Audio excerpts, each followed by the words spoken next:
Ladies and gentlemen, I'd like to welcome to the show right now Mr. Jai Courtney, and watch me fanboy as I am the guy who wore the shirt to the interview. Yeah, you sure did. It's like wearing the the band shirt to the concert. Exactly. Yes, I know. But I don't agree with. I don't see there's anything wrong with that. I don't agree with, because you go and buy the new shirt. Right, at the rock concert. But when you're going to see the movie, they're not selling merchandise at the movie. That's true. Or if you have the opportunity to talk to somebody from the movie, you're not selling anything. You're here to talk about the movie. So, well, show them my support. Much respect for representing. And I saw you guys, we were out at San Diego Comic-Con. And how nuts was that? It's crazy, bro. Right. Yeah. You guys, I saw the, we just talked to Joel Kinnaman. And we were talking about the selfie photo that you guys all took on the stage with the crowd behind you. Right, right. And I said it was weird because Will Smith is front and center, and it seemed to be elbowing Joel out of the photo, but everyone else is represented very well. But that was an amazing time. Like, you guys were walking around, the security was intense, just like thousands of people. Like a rock concert. It's nuts. Did you get a chance, outside of your panel and all that stuff, did you get a chance to walk the floor and check out? No, I didn't, man. Somewhat regrettably, it's just...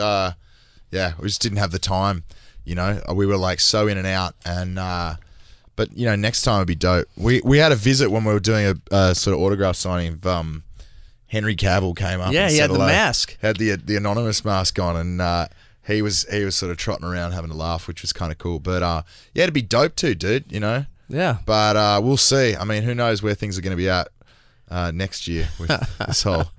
You know, well, but now this wasn't your first con, right? Like you did promo for Terminator Genesis, right? No, we didn't. No, not down there. No, we were there last year with this as like just a visit, the teaser thing. Yeah, we dropped in, and that was it, man. The only other time I went was a few years ago, and it was just to pop in on a buddy who was working. I mean, I don't, you know, so I'm pretty fresh to the con. Right. It's amazing, isn't it, when you could be famous for a lot of other things, a lot of other projects, but as soon as you are big in a project that relates to the con world, you're almost presidential. Right. You're coming out of black SUVs. Right. People are parting a crowd. You've got 4 guys in suits following you just to escort you to a stage. It's crazy, man. Right? Yeah. But these are the big movies now, man. I mean, it's, you know, it's been this way for a while, but this is, you know, and it's the fans. It's that world that support this, you know, side of the industry, you know, and thank God that they give us the opportunity to do this stuff. And it's weird too when people say like, bring back the old action movies. You remember like Stallone and Schwarzenegger and all that stuff. Right. But that's sort of what these are. These are action movies for today's world. But you're just using superheroes instead of like John McClane, which you know ties to Die Hard there. Cop who became a sort of a superhero by a unique circumstance. You're right. And it's true, man. It's like that's probably something I learned as well getting involved with this. You know, it's sort of been noted that I was somewhat not well, you know, I was kind of curious and apprehensive in a healthy way about, you know, getting involved with a comic book franchise, because you know, part of me felt like, I don't know, man, we've been saturated with it a bit.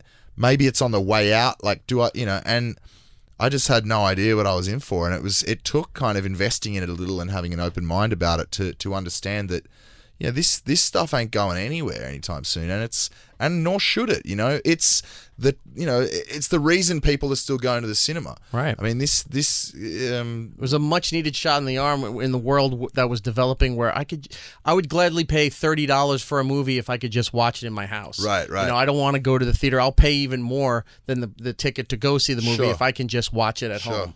And this was a much needed shot to that industry where it's making people go out and say, I need to see it in IMAX. I need to see it in 3D. Exactly. Yeah, totally. I need to go back to the theater and witness this with a lot of people. Yeah, man. So you're in this amazing world. People thought might have been getting oversaturated, but these movies keep breaking $500 million, $1 billion.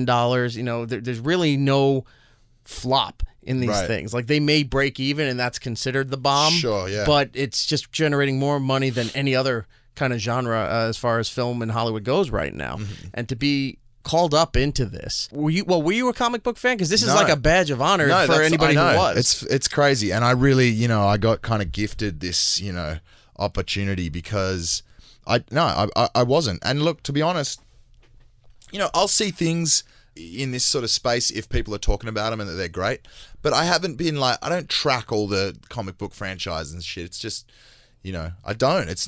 But I've grown this new level of respect for this world and this landscape. And man, like getting to do this with this crew, under the direction of David Ayer, playing an Aussie character who I love, has been real stretch for you, huh? Real stretch, real like transformation. Really, such a privilege, man. Well, let's talk about the movie Suicide Squad. Comes out today. Definitely go and see it. This is one of the few DC properties in recent years that people have been anticipating. Batman vs. Superman, obviously, but Suicide Squad, a lot of people had the perception that, it's DC's answer because Guardians of the Galaxy took off and did so well. So now having a collective of a couple of popular characters and a lot of mainstream unknowns, I'll say, putting that together, that's the new formula for success, and that's really not what it is. When this came out, that initial trailer came out to Queen, everyone is like, holy shit. Even if you knew nothing about these characters, like, I need to see this movie. I don't know what it is, but I want to go and see it. Totally, man. And then they did Ballroom Blitz version, and then they did another Queen version, and they had stuff at Comic-Con, that they released even more, and now everyone's just like, I got to see this movie. There's no one who doesn't want to see it. Right. And that's so unexpected because with the exception of, say, Harley Quinn and the Joker, most people who know that have a faint idea of comic book stuff don't know any of the other characters. Right. But they're the ones that are on board for this. Yeah. Even right with the fans that do know the characters. Your character, Captain Boomerang, for people who don't know, was a villain from the Flash world. Yep. And now he's part of this ensemble, which is just going to elevate, because your character, even though the DC TV universe and movie universe are completely separate, your character doesn't exist yet in the Flash world. So this is the first time mainstream exposure that people are going to have with dealing with your character here. Explain a little bit about what your character is doing in the movie. Does it also tell you why you're in prison to begin with? Well, sort of. We kind of get to that. Okay.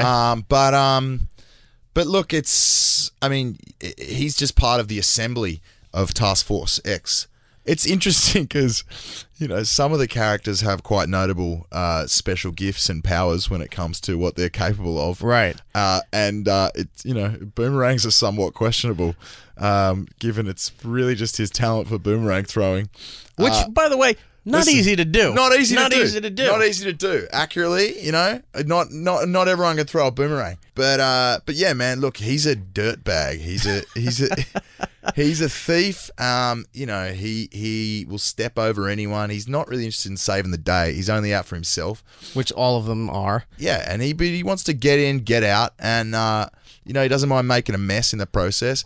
And honestly, he doesn't really have much sort of respect for human life, whether it's his or someone else's. And I think that actually brings a quality to his contribution that is necessary for this squad. It's an interesting array of villains with this, because when we talked with Joel, he was just a mercenary. He was a military guy who was now lumped into this group, having to kind of keep control and keep an eye on them, and gets affected through the course of the movie, where his personality starts to change, where he's trying to bring out the good in the bad guys, and the bad guys are bringing out the bad in him, and he's supposed to be a good guy.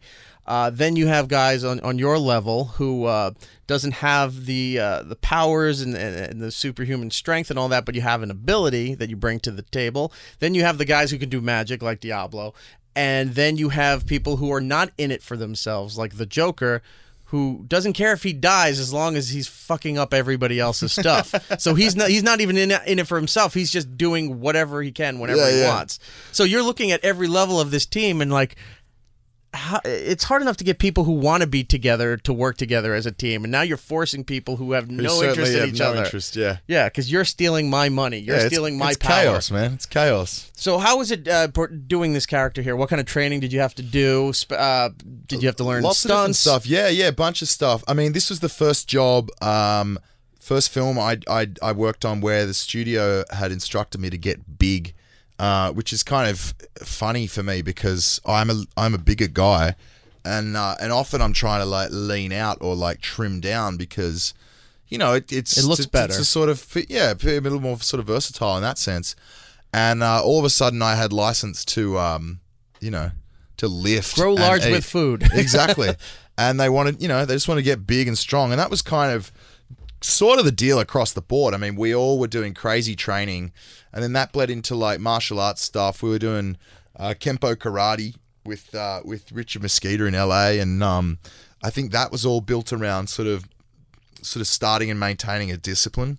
You know, it's something that's important to David, and it's been a part of his life. And he kind of has a few of these systems that he likes to, implement on his films in preparation to get the cast on a level of, where there's sort of unity in sort of, their abilities and that sort of stuff. Learning the stunts, what did you actually participate as far as the movie goes, or did you have to get cut out of a lot of stuff and have them? There's a few bits. Look, there's a few bits and pieces that of course the talented doubles take care of for you. But look, there's a lot of good fight sequence stuff, a lot of good choreography that we all. Were you trained to throw a boomerang? I mean, or did you just have to make it look good, and then they would fix the rest of it? Well, it depends. There's a difference. I mean, some of them it was time to throw one, and some it was time to inject it with CGI, because that was mainly for the safety of others. I mean, you can't just go throwing boomerangs around and not expect someone to lose an eye. It goes wild on the set right off. Yeah, and also the notes of, don't throw it underhand like girls softball. Kind of sidearm it a little bit, make it look believable. It's somewhere between like a frisbee throw and a dart. Is boomerang really big in Australia when you were growing up? Or people, because I know it's synonymous with Australia with a few other things, but are people really still in today's age learning the boomerang? As a popular activity, no, I wouldn't say so. I think it's probably kept alive. On a cultural level with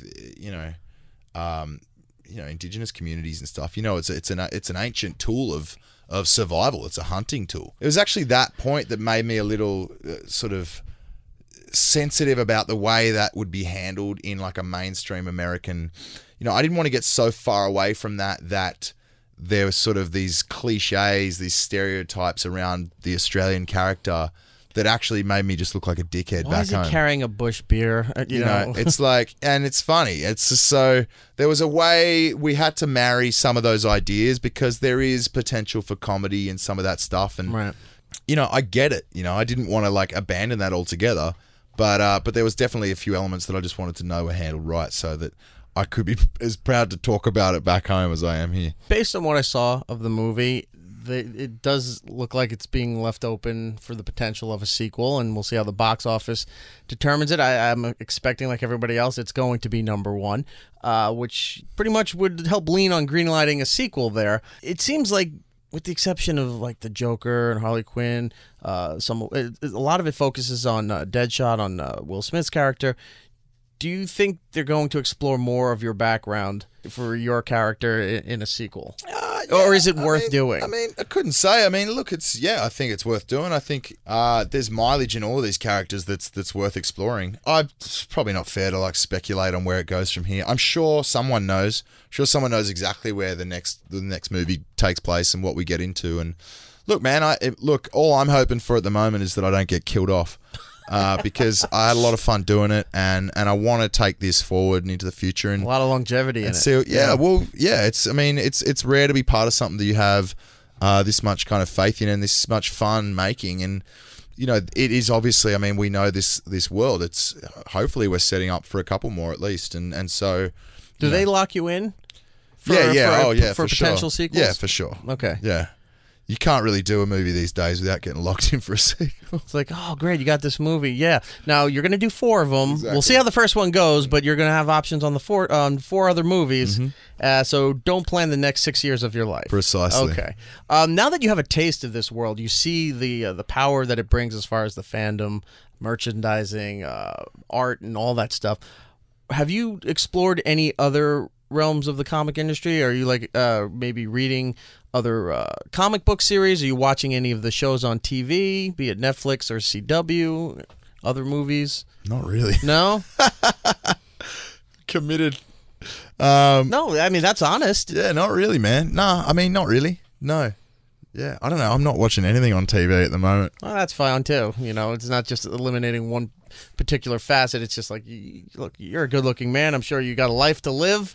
You're going out on the town and doing what you can when you're not at work. Yeah, Precisely. You're going to be known now more for this role than I think, because I knew you as Jack McClane in the what was it, the fourth or the fifth Die Hard, and then you had Terminator Genesis, which people recognize you. Well, yeah, you have a thing with fives here. I do. And now you're gonna have this character. So each character that you've been lucky enough to get is topping the previous character. Yeah. So this one is through the roof. What would you like to do in the future, if being in another comic book series or out of the genre? I don't think I'd want to. I mean, look, it's probably early days to start shutting down things, but getting involved with another comic book series doesn't seem like the right move. I mean, I've always wanted, once I was afforded the opportunity to start. Like if they moved you over and they made a Flash movie. Oh, that'd be rad. Okay. I mean, that'd be super dope. I'd love to do that. I'd love to take this character into different worlds with that stuff. If that sort of pattern starts emerging with DC and the properties that they're launching, you know, that coexist, then that'd be sick, man. Okay. I mean, how dope would it be to get the Suicide Squad and the fucking Justice League all in the same building? Look, time will tell. This stuff's not going away. Both companies have like 10-year maps out of all these different phases. So, you know, based on how this movie does, and then you just said, you know, they kind of lock you in for 2, maybe 3 movies. It's just printing money, and it's just going to keep going as long as the fans still want it, and as long as it's profitable. So you may get your wish. You know, you may cross over into some other things there, and you're just playing this character. Would that bother you, being known for that character for the rest of your career? Nah, you know, I don't think it would. I think probably, you know, there's a time and a place for like taking yourself a little seriously, and generally I try not to. And this is really one of those ones. It just caught me by surprise, man. You know, on the page, it would sort of be fair to maybe judge this character as one thing, and I sort of had faith in the fact that David Ayer wasn't going to let that happen, and that he wanted to sort of create something out of it that was a little more special. But he wasn't going to give me all the clues as to how that happened. You know, it was about embarking on a bit of a journey of discovery and trusting in that process and seeing what we could find with it, right? So part of me started out, you know, wondering about this role and not really knowing what it was or how I would kind of do it intelligently, and then, you know, by the time we were deep in production, I was so wrapped up in playing it and having so much fun doing it, and so glad that I'd, you know, taken what felt like a little bit of a risk in portraying him, and yeah. So dude, if this character sticks around, I mean, I'm stoked because I get to do what I love. I mean, I love playing it. In a way, it's easy, but it also challenges me. So, yeah, man, I'll be pretty thrilled. Well, one of the cool things about the job that you do is, you know, you get to do a movie, and 2, if that movie's good, you get to do another movie or a TV series, and you get endorsements and the fame and the lifestyle. But I always try to narrow it down as some of the more simpler things that, you know, make you successful. And this is one of them, that you have your own action figure. True. I talk to everybody about this. The fact that, I mean, yeah, you get millions of dollars, that's great too, but this is your, like, the first time you get your action figure out, that's my Christmas present to everybody. If I was lucky enough to have that, I'm signing it, and that's what everyone in my family, all my friends, you're getting my action figure that year. Yeah. How cool is this to have? It's so cool. Yeah. It really is. Did your parents get this? My mum actually bought me one in Australia and brought it over. I hadn't seen it until then. She's visiting, and yeah. She's so proud. Does she show her friends? I don't know. She probably will. He's a pretty silly little doll, but there's a few of them out there now. It is cool. I did used to say that, you know, if nothing else, I just wanted my own action figure. Yeah. I was big into like my G.I. Joe men as a little kid, and, you know, playing with those guys. So and you'd thought maybe, you know, oh, I'm in the Die Hard franchise, you'd get something. Oh, now I'm in the Terminator franchise, I'll get something. And then Suicide Squad comes, and here it is. Perfect. There it is. So great. Suicide Squad is out today. Jai Courtney, not big on the social media. I saw you have an official Twitter, but there's only 2 tweets on it. Is that? I haven't even. It's they're not verified. even from me. Yeah. It's verified. I'm saving it for later. If you see him in the streets, tell him good job. Say what's up. Then quickly leave him alone. Don't harass the guy. Jai Courtney, thank you so much. I'd love to see you next time after this movie is a huge success for 2, 3, 4, everything down the line. Yeah. Thank you so much, man. I appreciate it. Thanks a lot. You too.